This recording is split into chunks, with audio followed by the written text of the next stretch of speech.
What's up, y'all? Jacob Martinez back, owner of Antivillain Clothing Company. This is day 3 of my journey of rebranding or revisiting my brand for my clothing company. If you didn't see my last 2 episodes, I started a clothing company about a month ago, and I realized that I didn't do any branding. I am a marketer. I've been marketing for almost 13 years now. I mostly have been doing digital marketing. So this is my wheelhouse when it comes to building brands, at least digitally. In my last episode, I discovered my brand DNA. So this episode, we're going to be going over target audience. With your target audience, you're trying to figure out who you're talking to.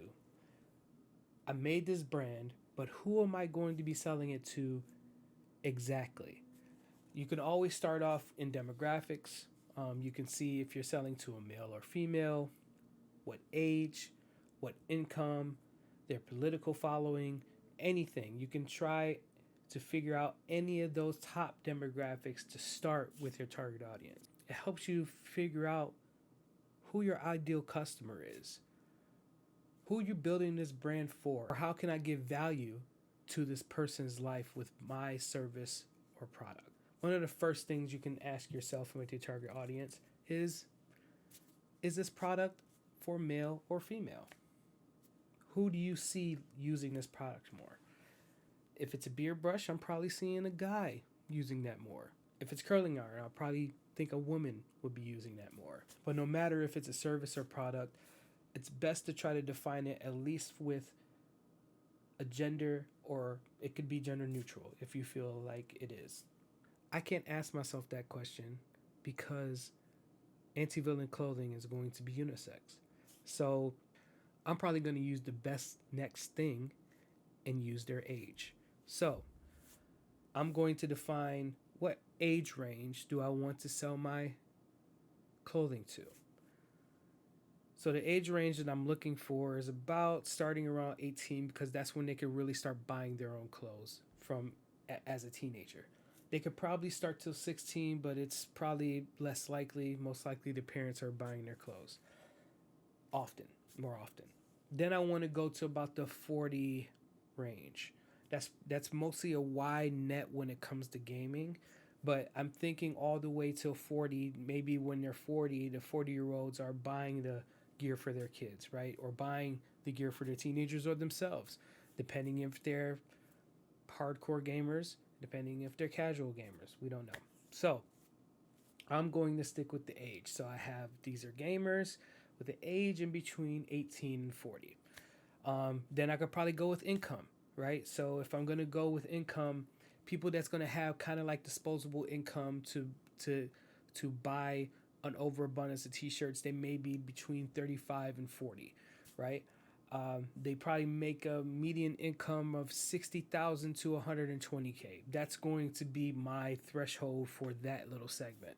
But overall, I'm probably going to go the 35 range to the 75 range, right? For my whole overall income within that demographic. So basically, after I figured that out, I narrowed it down a little bit. I got my small little group. So with this small little group, I'm about to do a psychoanalysis on this group. I'm about to say, okay, this group right here thinks in this type of way.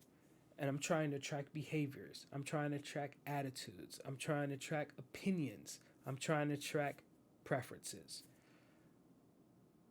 I'm trying to get into their mind, understanding how I can give them value with my product. And I kind of touched on that last episode.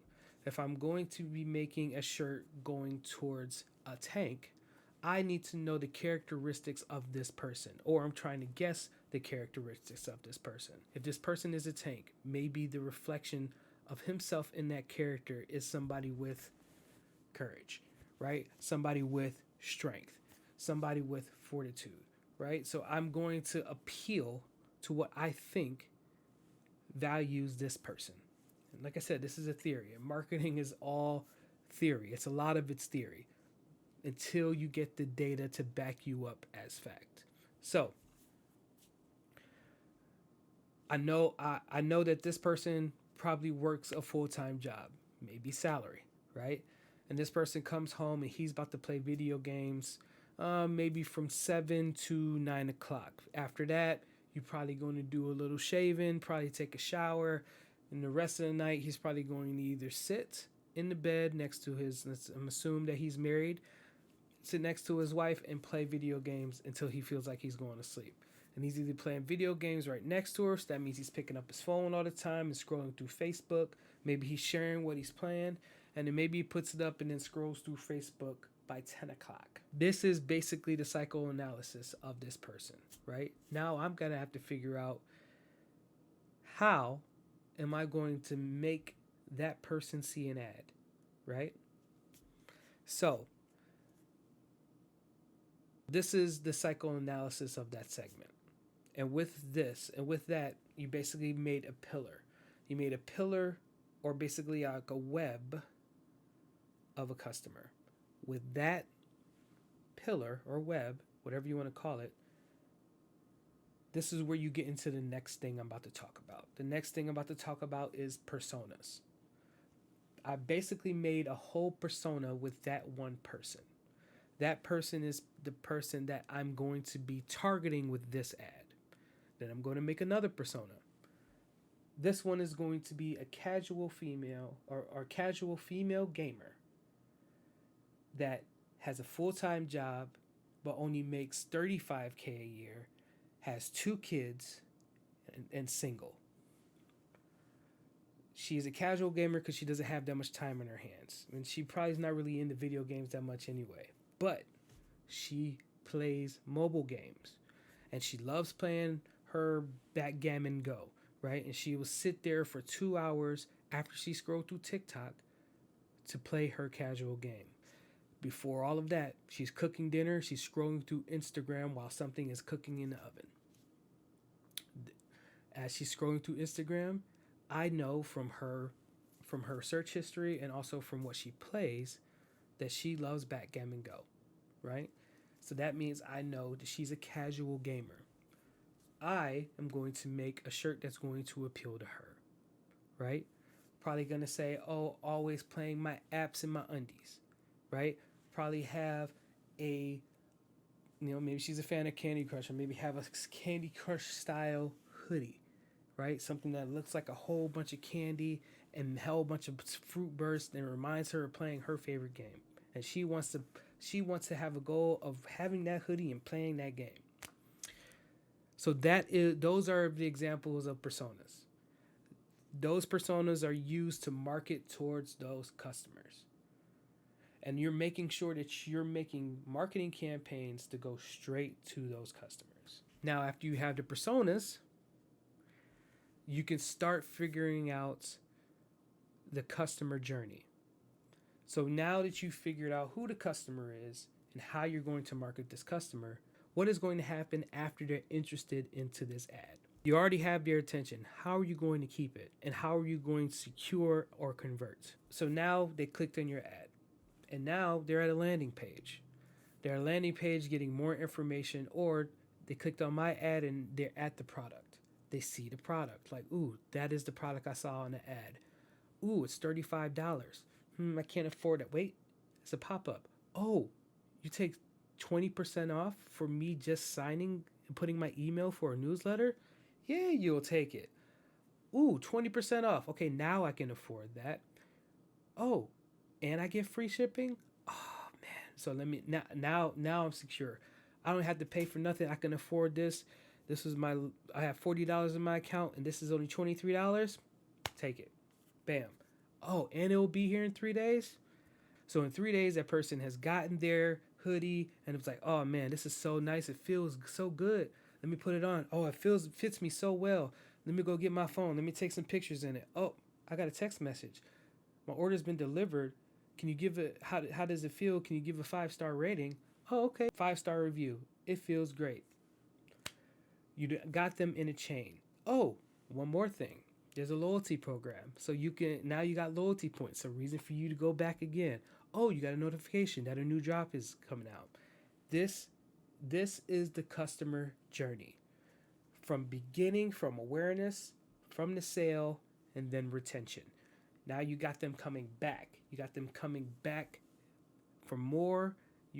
And now you got them in a chain. And that is the customer journey that you were looking for. So with everything all together, you basically figured out your target audience and how you're going to bring your target audience coming back. Now there are going to be some pain points. It's not always going to be that perfect scenario.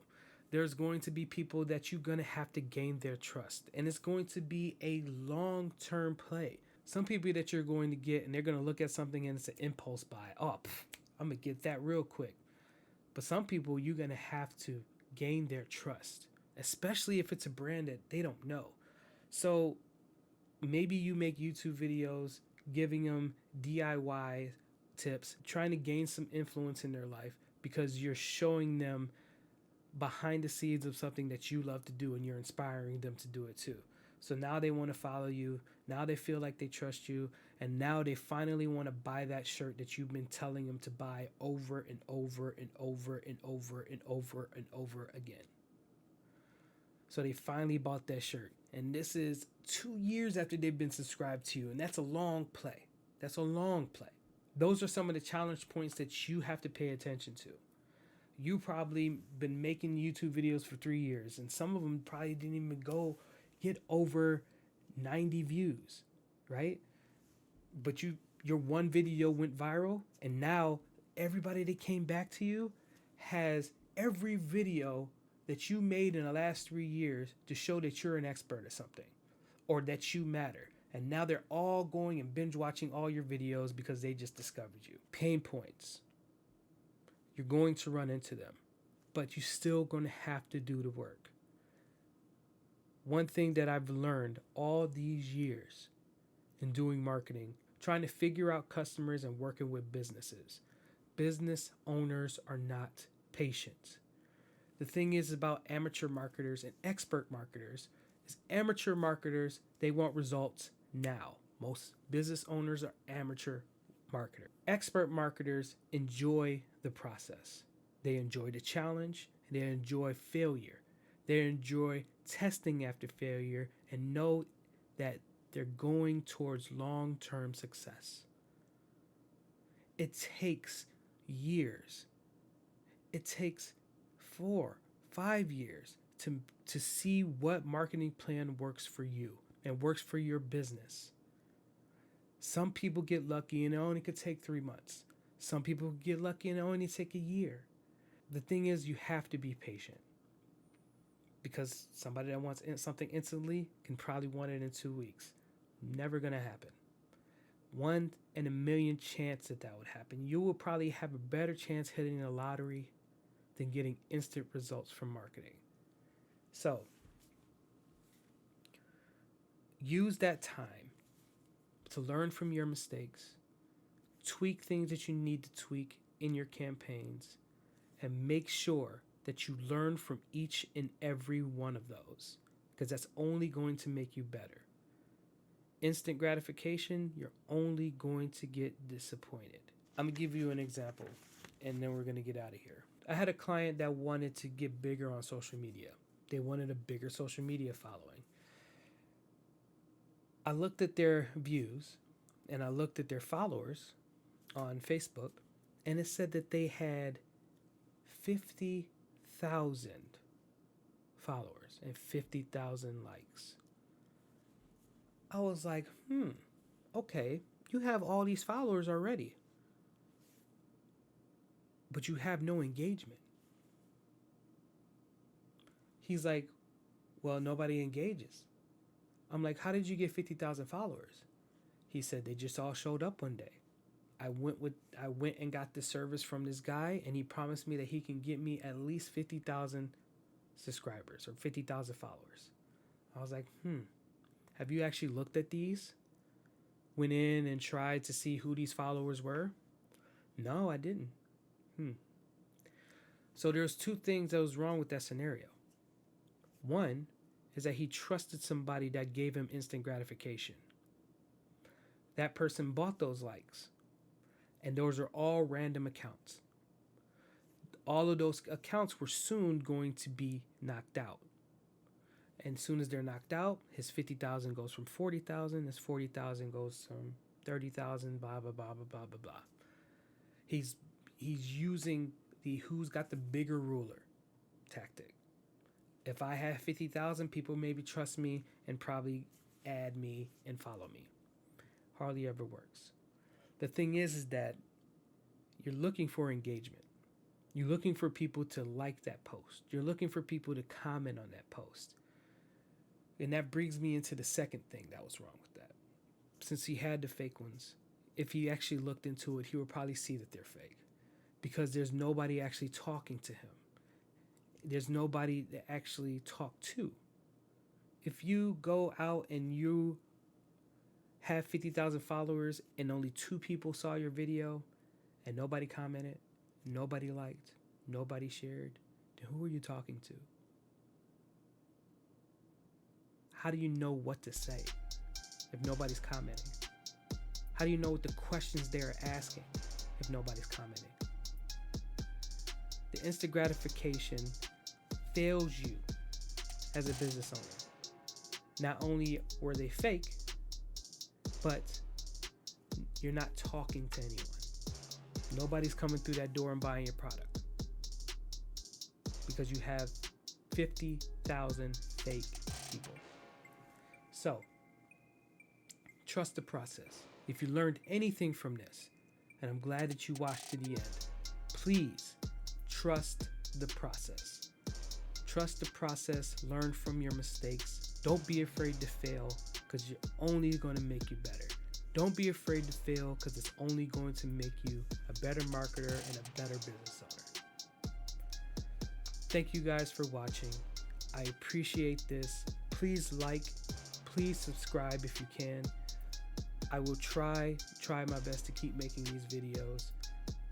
I'm a marketer with a lot of experience, and I can teach you guys a lot of stuff, especially when it comes to business, marketing your business, and I'm about to learn a lot about this t-shirt and fashion game.